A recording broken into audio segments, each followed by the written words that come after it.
For 40 years I hated his face. I saw it in my nightmares, clear as day, even though I only glimpsed it for maybe half a second through my canopy before everything went to hell. That face, young, determined, eyes squinted against the sun as he tracked my aircraft through his gun sight. He killed my best friends. He put me in a cage for 5 years. He took everything from me except my heartbeat. Last year, I went back to Hanoi. I found his address through a veterans organization, Vietnamese and American pilots who had been trying to bridge the gap for decades. I stood outside his door for 20 minutes, my hands shaking so bad I could barely knock. I was 78 years old, and I was more scared than I had been flying into AAA fire over the Red River Valley. When he opened that door and saw my face, he started crying. Not a word between us, just tears. We stood there, two old men who had tried to kill each other half a century ago, and we embraced like brothers. The war, in that moment, was finally over. But I am getting ahead of myself. That is the end of the story, and you cannot understand the end without understanding everything that came before. So let me take you back. Back to a time when I was young and stupid and thought I was invincible. Back to a time when the world made sense, before it stopped making sense forever. I grew up in a small town in Nebraska. Cornfields as far as the eye could see. The kind of flat country where you can watch your dog run away for 3 days straight. My father worked the farm, same as his father before him, and everyone just assumed I would do the same. But I had this thing about the sky. Ever since I was a little kid, maybe 5 or 6 years old, I would lie on my back in the fields and watch the clouds roll by and dream about what it would be like to be up there, to be free of the dirt and the corn and the endless horizon of nothing. There was a crop duster who worked the farms around our area, old guy named Earl who flew a beaten-up Stearman biplane that sounded like God clearing his throat every time it passed overhead. One summer, I must have been 12 or 13, I rode my bicycle 5 miles to the little dirt strip where he kept his plane and just sat there watching him work. Day after day, I came back. Eventually, he noticed me, the skinny kid with the sunburned neck, and he asked me if I wanted to go up. That first flight changed everything. The moment those wheels left the ground and I felt the earth fall away beneath me, I knew. I just knew. This was what I was meant to do. The way the world looked from up there, all the problems and the worries and the smallness of everyday life just shrinking to nothing. You could see the curve of the horizon. You could see forever. I joined the Navy right out of high school, 1962. My father did not understand. He thought I was throwing away my life, abandoning the farm, abandoning the family. We had words about it, hard words. He did not come to see me off when I left for basic training. My mother cried and hugged me and pressed a little wooden cross into my palm, told me to keep it with me always. I still have that cross. Carried it through everything that came after. It is sitting on my dresser right now, worn smooth from all the times I held it in the dark when I was afraid. Boot camp was a shock. I thought I was tough from working the farm, but the drill instructors had a way of making you feel like the weakest, most worthless piece of garbage that ever walked the earth. They broke us down and built us back up, that is what they said. And I guess it was true. By the time I finished, I was not the same kid who had left Nebraska. I was harder, more focused, ready for whatever came next. Flight training was where I found my people. Pensacola, Florida, the cradle of naval aviation. The heat down there was different from Nebraska heat, wet and heavy, like wearing a hot towel everywhere you went. But I did not care. Every morning I woke up knowing I was going to fly, and that made everything else bearable. The T-34 Mentor was the first aircraft I ever flew solo. A simple little training plane, nothing fancy. but to me it was the most beautiful machine ever created. I remember the day I soloed, coming in for landing with my heart pounding so hard I could feel it in my temples, touching down a little rough but safe, and just sitting there in the cockpit afterward with this huge grin on my face. I had done it. I was a pilot. From there, it was the T-28 Trojan, then jets. The jump to jets was something else entirely. Suddenly you are going faster than you ever thought possible. The G-forces pressing you into your seat. The whole world turning into a blur of speed and sound. Some guys washed out at that stage. Could not handle the pace, the pressure. I thrived on it. For the first time in my life, I felt like I was exactly where I was supposed to be. I got my wings in 1964. Gold wings, pinned on my chest by a rear admiral whose name I cannot remember anymore. What I do remember is calling my mother from a payphone afterward, hearing her cry happy tears, and my father getting on the line for just a moment to say he was proud of me. That was the first time he ever said those words to me. Only time, really. He died 2 years later, heart attack in the fields, and I was on the other side of the world when it happened. Could not even make it back for the funeral. But I am getting off track. The thing about memory is it wanders, especially when you are my age. You start telling one story and end up somewhere else entirely. Bear with me. After flight school, I was assigned to Fighter Squadron 143, the Pukin Dogs. Do not ask me where that name came from, something about a heraldic griffin. But we all thought it was hilarious. We were young and cocky and convinced we were the best pilots in the world. In some ways, maybe we were. We flew the F-4 Phantom, a big, ugly brute of an airplane that could do things no fighter had ever done before. 2 engines, 2 seats, a radar system that seemed like science fiction at the time. The Navy called it a Fleet Defense Interceptor, but we just called it the Rhino because that is what it looked like, and that is how it flew. Not graceful like a Spitfire or elegant like a Mustang, but powerful, raw. You did not fly the Phantom so much as wrestle it through the sky. My backseater was a guy named Tommy Patterson from somewhere in Georgia. Radar Intercept Officer. We called them RIOs, the guy who sat behind you and worked the weapon systems while you flew. Tommy was maybe the funniest human being I have ever known. Always had a joke, always had a story. Could make you laugh even when everything around you was falling apart. We flew together for 2 years before everything went wrong. 2 years of training, of workups, of carrier qualifications, of learning to read each other's minds the way you have to when you are strapped into a metal tube going 600 miles an hour. We deployed to Yankee Station in early 1967. That was the carrier operating area in the Gulf of Tonkin, maybe 100 miles off the coast of North Vietnam. Our ship was the USS Constellation, a floating city of 5,000 men, and for the next several months it was going to be our home. The first thing that hit me when we arrived in theater was the heat. I thought Florida was bad. I thought the hangar deck during summer ops was bad. But this was something else. The humidity wrapped around you like a wet blanket, made it hard to breathe, made everything stick to your skin. And the smell. Aviation fuel and sweat and the ocean, and something else underneath it all. Something that took me a while to identify. It was the smell of war. Cordite and burned metal and fear. Our mission was Operation Rolling Thunder, the sustained bombing campaign against North Vietnam. The idea was to bomb them into submission, destroy their industrial capacity, break their will to fight.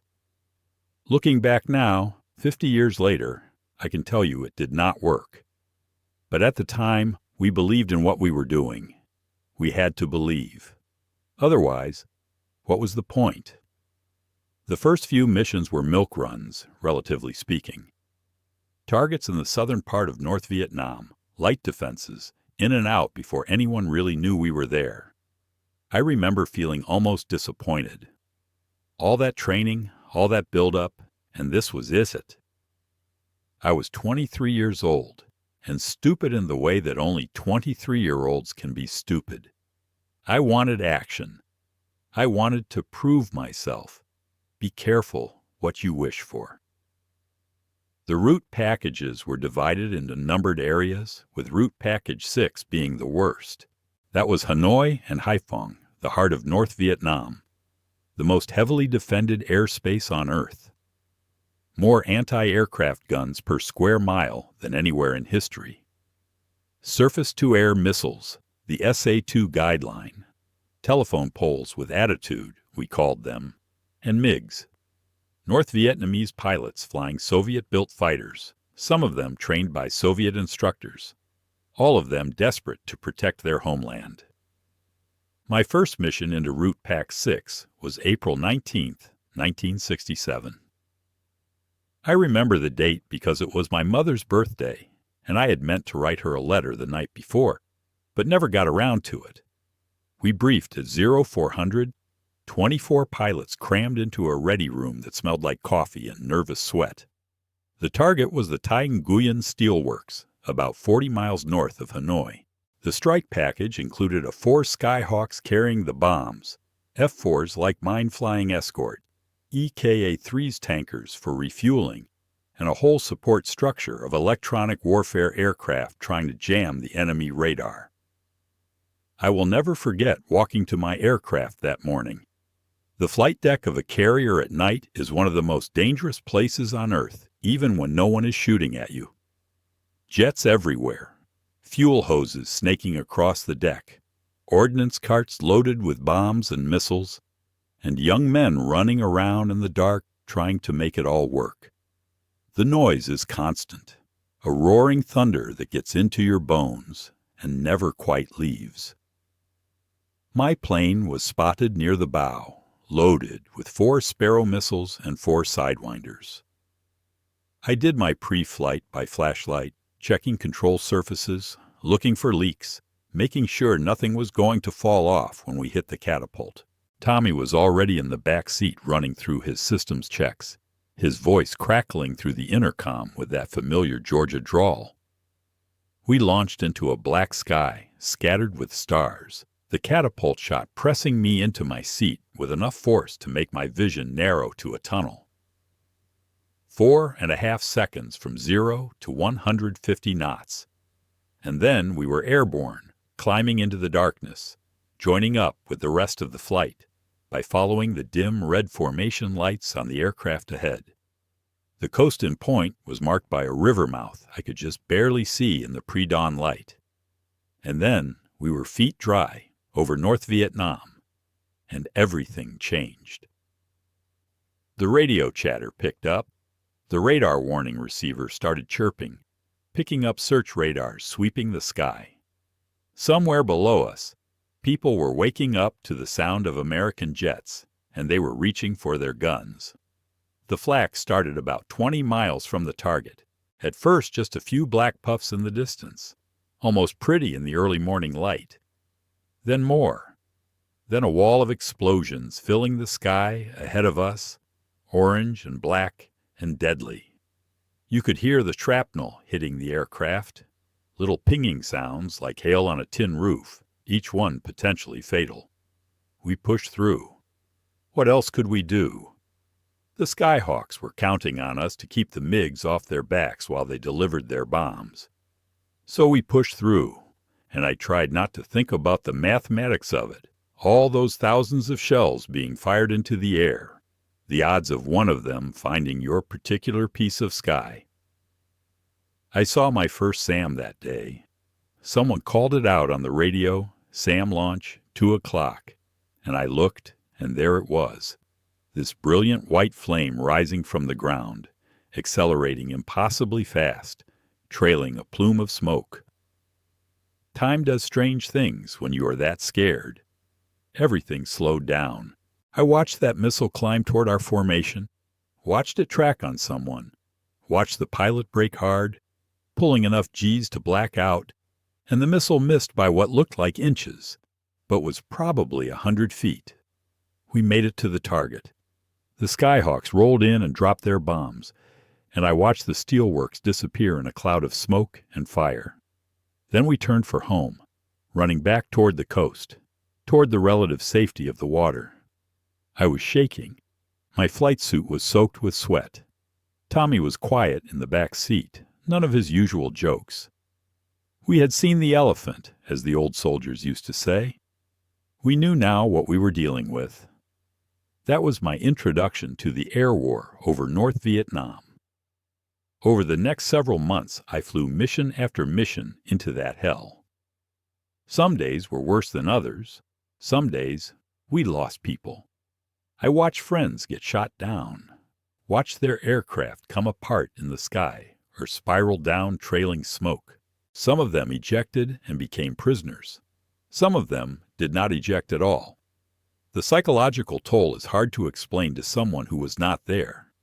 You develop this shell, this armor around your emotions, because if you let yourself feel everything, you would go insane. But the armor has cracks. Late at night, lying in your bunk, you hear the sounds again. You see the faces. You wonder why you survived when they did not. We drank a lot. Everyone did. The officers' club on the carrier had a bar, and after a bad mission, it was standing room only. Nobody talked about what happened. We talked about baseball, about girls back home, about cars we were going to buy when we got out. Anything but the war. The war was always there, but we did not talk about it. I need to tell you about the day I got shot down. October 24th, 1967. I have replayed it in my mind 10,000 times. Every decision, every second, analyzed and reanalyzed. Could I have done something different? Probably. Would it have mattered? I will never know. The target that day was the Paul Doomer Bridge, the main railroad and road bridge across the Red River, right in the heart of Hanoi. We had hit it before, knocked down some spans, but the Vietnamese kept repairing it. So we kept going back. The defenses around that bridge were the heaviest anywhere in the country. They knew we wanted it, and they were determined to protect it. We launched at dawn, a large strike package, maybe 30 aircraft. The weather was clear, which was good for bombing accuracy, but bad for survival. Clear weather meant the gunners could see us, the SAM operators could track us, the MiG pilots could find us. I remember looking at the sky as we climbed out from the carrier and thinking it was a beautiful day to die. I did not actually think I was going to die. None of us ever did. But the thought was there, hovering at the edge of consciousness. The ingress route took us over the mountains west of Hanoi, trying to use the terrain to mask our approach. It did not work. They knew we were coming. They always knew. The radar warning gear lit up like a Christmas tree. Multiple threats from all directions, and the radio discipline started breaking down as everyone called out contacts. We were about 10 miles from the target when the MiG showed up. I heard the call, MiGs, 10 o'clock high, and I looked up and saw them, silver dots against the blue sky, coming down on us fast. MiG-21S, the best they had, fast and agile and deadly in the hands of a good pilot. What happened next is hard to describe, because it happened so fast and so slow at the same time. That is the paradox of combat. Hours of boredom punctuated by minutes of terror that stretch into eternity. I saw him, the pilot who would shoot me down. His aircraft was coming in from my left, nose pointed right at me. And for just a moment, our eyes met through our canopies. I know that sounds impossible. We were going too fast. The distance was too great. But I swear I saw his face. Young, maybe my age, maybe younger. Determined, focused, professional. He fired. I saw the muzzle flashes from his cannon, saw the tracers arcing toward me, and I pulled as hard as I could, trying to break the shot. But I was too late. The rounds hit my aircraft somewhere in the fuselage, and everything went crazy. Warning lights everywhere. Fire warning. Hydraulic failure. The stick went mushy in my hand. and the Phantom started rolling, uncommanded, out of control. I fought it, tried everything, but there was nothing left to fight with. The aircraft was done. I heard Tommy's voice in the intercom, calm as can be, saying we needed to get out. I reached down and pulled the ejection handle, and the world exploded. Ejection is violent. They do not show that in the movies. The rocket under your seat fires, and you go from 0 to 200 feet per second in a fraction of a second. The wind hits you like a truck. The seat falls away and your parachute opens, if you are lucky, and suddenly you are floating in silence. I looked around for Tommy, saw his chute below me seemed intact, looked up and saw my aircraft, or what was left of it, spinning toward the ground trailing fire. Looked down and saw the Red River, the patchwork of rice paddies, the city of Hanoi in the distance. This was enemy territory. I was going to be captured. The descent took maybe 3 minutes. 3 minutes of silence, after all that noise, just the wind in the shroud lines and my own breathing and the pounding of my heart. I tried to steer toward an open area, away from the village I could see, but the wind had other ideas. I landed hard in a rice paddy, knee-deep in muddy water, got tangled in my parachute, fought my way free, started looking for Tommy. I could hear people shouting, getting closer. I had maybe a minute before they reached me. What happened next? I am not sure I want to talk about it even now. The villagers found me first. They were angry, and I do not blame them. We had been bombing their country for 2 years. People they knew, loved ones, had died.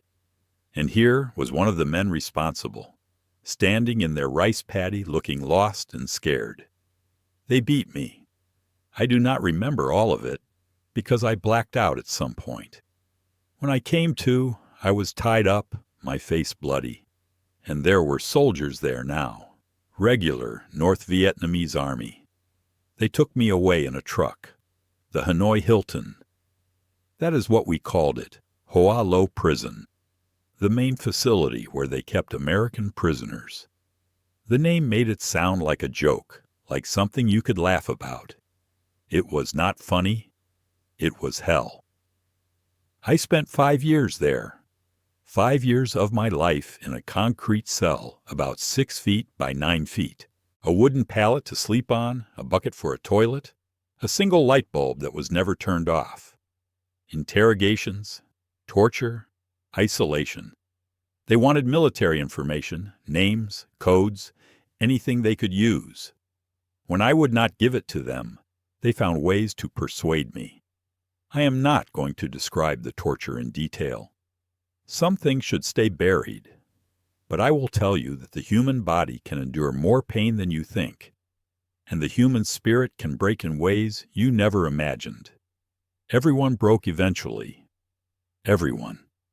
The question was not if, but when and how badly. Tommy did not make it. I learned that months later from another prisoner. His injuries from the ejection were worse than they looked. He died in a village before they could get him to a hospital. My backseater, my friend, the guy who made me laugh, who had a girl waiting for him back in Macon, Georgia, gone. I thought about that a lot during those 5 years, about Tommy, about all the others, about the pilot who shot us down. I built up this image of him in my mind, this monster, this embodiment of everything I was suffering. I needed someone to hate because the alternative was hating myself, and that road leads nowhere good. We had a tap code, us prisoners, a way of communicating through the walls, tapping out letters, sharing information, keeping each other sane. That code saved my life more times than I can count. Knowing there were others, that I was not alone, that someone on the other side of that wall cared whether I lived or died. That mattered. The years blurred together. Seasons changed, hot and cold, monsoon rains leaking through the ceiling of my cell. I lost track of time, had to be told later how long I had been there. I thought about home, about my mother, about that girl I'd been seeing before I deployed, wondered if she had moved on, hoped she had because hoping she was waiting seemed too cruel. I prayed. I am not sure I believed in God anymore, not after everything I had seen and done and suffered. But I prayed anyway, held that little wooden cross my mother gave me, the one they never found when they searched me because I had hidden it so well. I prayed for strength, for forgiveness, for the men who had died while I lived. We were released in 1973 after the Paris Peace Accords. Operation Homecoming, they called it. I walked out of that prison weighing 120 pounds, half the man I had been. I could barely stand in the sunlight after so long in the dark. They flew us to Clark Air Base in the Philippines, and I remember stepping off that plane and seeing the crowd and the flags, and thinking none of this was real. I must be dreaming. I must still be in my cell, hallucinating. Coming home was harder than going away. Nobody tells you that. You think the hard part is over, you survived, you are free, everything should be fine now. But you are not the same person who left, and the world is not the same either. The war was over, or almost over, and nobody wanted to talk about it. People looked at you strange. Some were grateful, some were hostile. Most just wanted to pretend Vietnam had never happened. I tried to go back to flying. They offered me a desk job, said I had done my time, but I wanted to fly. So I went through all the recertification, got back in the cockpit of a Phantom, and discovered that something was broken inside me. The first time we did a simulated attack run, I froze, just locked up, hands on the controls, unable to move. They pulled me from the flight line after that. I got married in 1975. Her name was Linda, a nurse I met at the VA hospital where I was being treated for some of my injuries. She was patient with me, more patient than I deserved. The nightmares came every night at first, and she learned not to touch me when I was sleeping because I would lash out, thinking I was back in the cell, back in the fight. She stayed anyway. 47 years now. I do not know what I did to deserve her.